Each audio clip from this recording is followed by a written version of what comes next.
Hi everyone, it's Kasia from Tarot Map, and I just wanted to come on this beautiful Friday because it is a new moon in Aquarius, and I feel like it is quite an important new moon. That's why I wanted to make a video about it, to share with you maybe some inspiration that you can use for yourself on this day, or whenever it feels right. And I'm going to share something from this book, New Moon Astrology by Jen Spiller. So when the moon is in Aquarius, Aquarius is a fixed air sign, and often people tend to kind of mix up Aquarius for a water sign because, it pours kind of water out of the jars, a little bit like the star, and the star is actually connected to, at least in the Golden Dawn tradition, to the sign of Aquarius. And Aquarius is the air sign. It's fixed air, so fixed quality of energy. It's like if you imagine the wind is the wind blowing, in one direction. So in this particular matter, the air element feels the more stable in Aquarius, and also is quite focused on something where it wants to get to, where it's blowing, it's going, the thought can become really strong and energized, like a chariot when two horses go in one way. And because also it is about this emptying, which we see in the star and we see in the glyph of Aquarius, it's quite interesting to think of it as knowing what to empty, what to pour out there, and becoming aware of your thoughts, because in this particular energy there is a big potential for your thoughts to actually get to reach the goal quite fast. I wanted to show you a few cards from Carmen Sorrenti deck. It's called the Holistic Astrological Cards, and I'm just picked, this is Mercury, but I picked cards related to Uranus and to Aquarius specifically. So Aquarius in Carmen's deck, she chose the keyword higher view, and this is the constellation of Aquarius. You can see it right here, and this is the glyph for Aquarius. Like, it looks even like a wave, but also like an electrical current, or something that you can transmit, like, which gets carried away further. And higher view Uranus, which rules Aquarius, it's called in astrology the higher mind, whereas Mercury, which rules Gemini, it's called the kind of lower mind, but without judging what's better. It's just that Mercury rules more about communication, studying, passing on information, whereas Aquarius has this broader overview, and it seems to, in astrology at least, bring forth a little bit more of the visionary quality. And often Aquarian energy is very original, and sometimes the ideas that come forth from Aquarians are kind of not understood straight away, and often they are said to be thinkers that think ahead of times. So with this in mind, when you think of new moon, which also brings some new energy, some good time to set intentions and good time to plant seeds, it's quite an interesting combination, because it seems like a little bit of a double whammy, so we can see here why people can feel conflicted, or mix up the Aquarius for the water sign, because he seems to be pouring water out of the jar, which actually the star does too, right? Here Carney writes, as the astrological kind of realm, Aquarius, she sees it as a waterfall. And it's interesting how in Aquarian energy, and at the time when the moon is in Aquarius, it's really great to spread your wings through opening up to divine uploads. It's like realigning yourself with your higher mind, so whatever you think, kind of checking it up with the highest guidance you can connect to.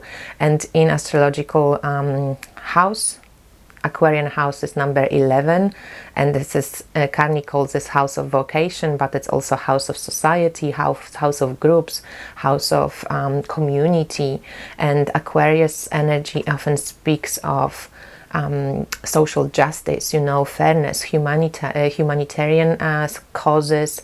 So a lot of Aquarian people and all of us, we all have Aquarius energy in us as well.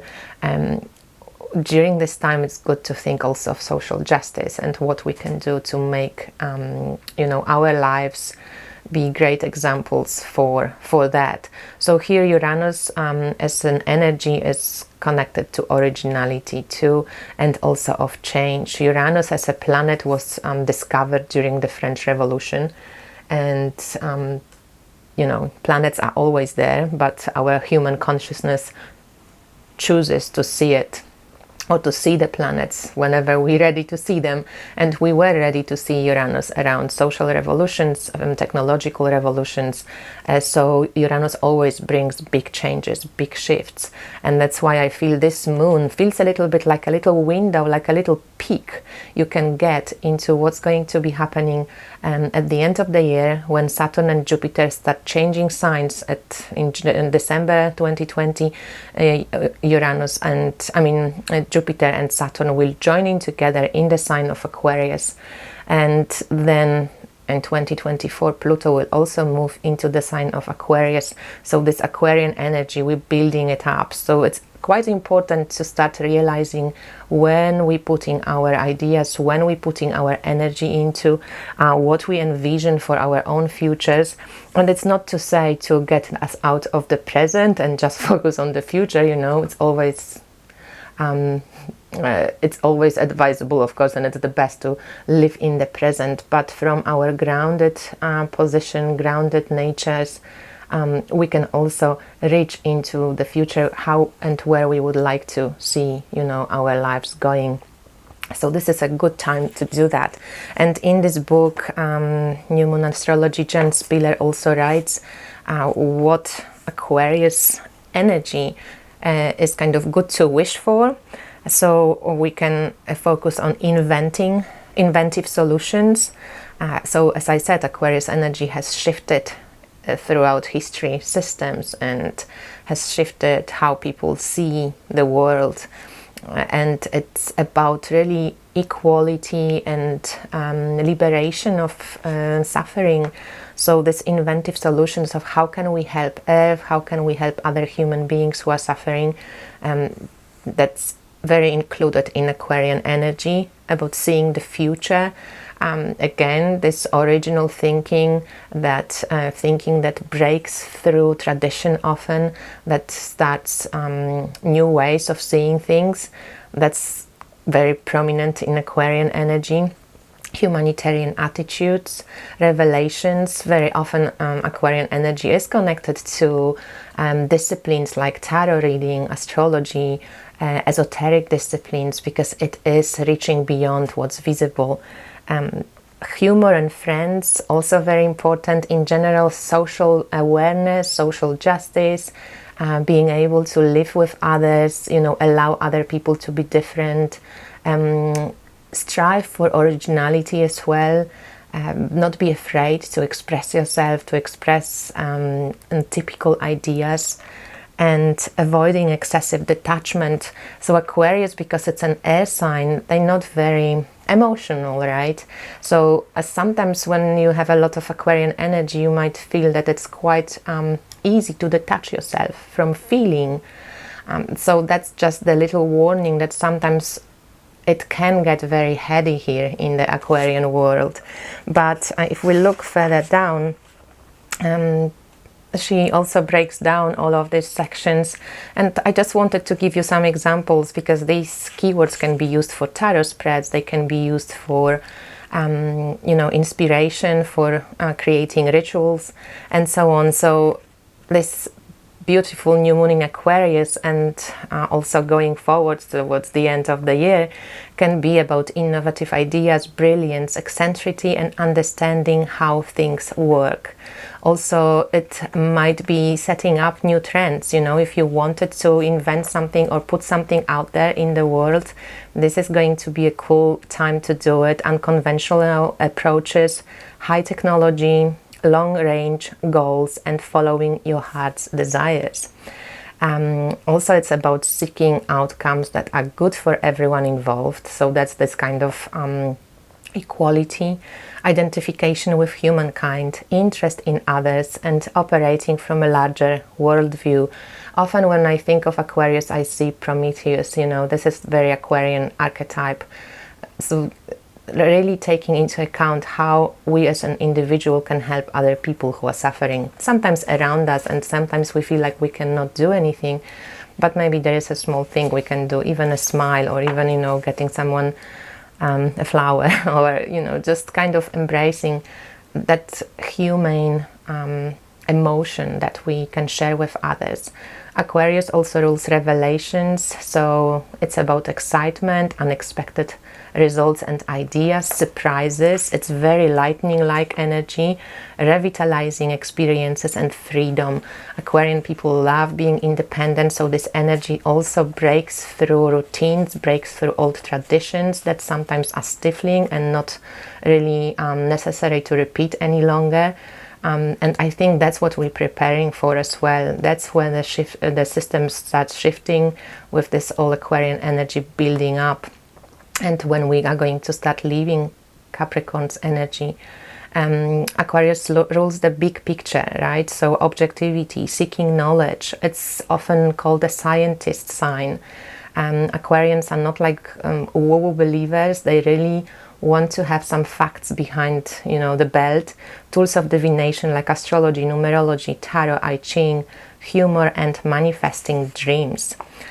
So perfect time for all of this. And also rules friendship, and the 11th house, it is house of friendships as well. So our connections to people, which is not necessarily romantic in this sense. So friends, groups, networking, open friendly approaches, forthrightness, and giving and receiving platonic love.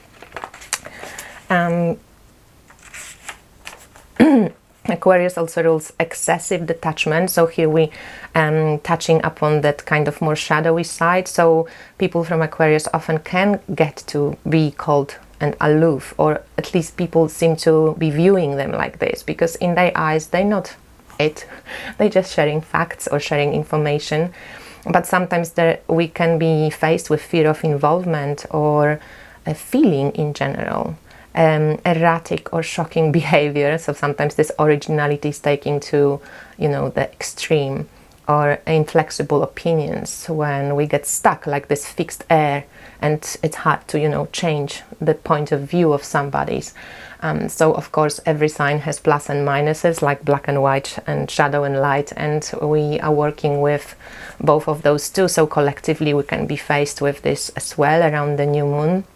And in the matters of health, Aquarius rules ankles and calves, circulation, cramps and spasm, and varicose veins. So anything to do with this movement of energy throughout our body. So you can take a look at this too. So this is a really cool book. I recommend it. In this book, in Tarot of the Holy Light, I found it interesting that she actually picks the moon for Aquarian energy, and there is so many interesting, you know, I'm not going to go into it because this reading is quite detailed and it's quite deep, but I like how she writes about the moon, and that it is, in a sense, the moon has been the Earth's spiritual mother of all human memory, being our first heavenly guide and constant companion, our local center for interplanetary communication according to ancient tradition. The moon's job is to gather in the energies of the solar system as a whole, then render the result down as from a baby food grinder and spoon it out to us gradually. According to astral legend, she digests the raw energies of the signs and planets, giving us the chance to work them into our psyches through the waxing and waning cycles she provides for us. That's pretty cool. And then she goes into describing this and going into a really great depth, so you can actually understand why the Aquarian can be the moon. I just wanted to mention this because if you have this book and kind of forgotten about it, it's really great fun to have a little read. And then to finish off this Aquarian video, I wanted also to just share maybe a little spread that you can do. I was thinking about maybe using Pholarchos Tarot, because recently I had like a really amazing experience when doing this dream workshop with Carmen, yeah, it was really cool. So I pulled 3 cards for us. The first one was creative vision for the future, and you can do it for yourself. So here the creative, no, it wasn't it. It was the last one. Here was the creative vision for the future. I pulled 3 of Sparks, which is 3 of Wands, and that speaks about passion, right? Divine song. Heart to heart. It's about awakening to our passion. And also Aquarius gives you this permission to be different, gives you this permission to break from what maybe was always expected of you, and deep down you always had this thought of doing something else, you know, or you have a serious job, but then as a hobby you might wanna really love, I don't know, to swim or to dance or to paint. It's really a great time to awaken to this particular passion of yours that you find excites you, you know. It's about to sing your divine song. So it's about this realignment between your higher and lower mind. So it's a collective message to everyone. But you can also pull this card, like, what is the creative vision for the future, how to awaken to this creative vision for the future. And then I thought, like, what can we do for social justice, you know? I know it's a big question, but I did pull the Star, which in tarot deck usually is connected to Aquarius, which I found that's fascinating. And in this particular image we see the Star crying, but the tears change and shift into the stars, and she's kind of like holding them, and then they kind of being put down to the ground or wherever she stays. She feels like a cosmic goddess. But I feel like we can feel for others, but somehow we have to change, you know, transform that tears, so our emotion, into a brighter vision. We are not going to be able to change and to shift things for others when we can't envision it, when we get bogged down and really feel, you know, the horrible energies that are present in our world.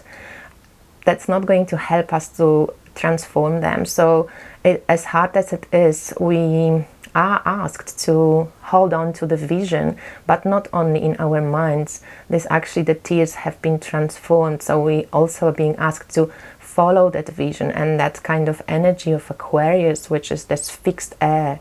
And the more we focus on something and envision something, that's where this action can actually come from and follow. So envision what you want to grow, magnetize what you want to see in the world, and start, of course, from yourself and your own life, because that's the best kind of the best way to convince other people that it's worth doing, you know. And how message from Mama Moon. So here I got the King of Wings, which is the King of Swords. And I love the air element coming up. And he is, you know, he's got one eye is blue, one eye is yellow.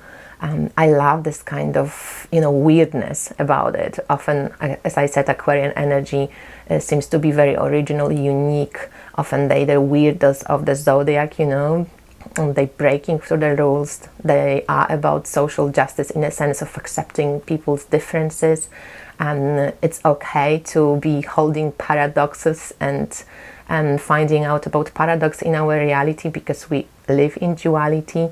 So there's this expansion of ideas. I love this bird here, and his head kind of like melts into the sky, and because he is also seeing from maybe both worlds, you know, it's a beautiful kind of image. And in the booklet, Carmen writes here about him, that he is conceptualized as clean as knife, and she speaks about abstraction, and also about ideals, Promethean enlightenments, ever expanding, vibrating, a vast growing arc of concept and contradiction, new realities downloading, sublimating, concretizing.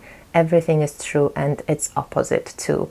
And that's often very hard for us to grasp, but I feel like this originality of Uranus, which rules Aquarius, and this sense of openness to the new and spreading the wings and not being afraid to move into the, you know, with our passions and desires, because that is going to transform how we feel, awaken our creative thinking and creativity.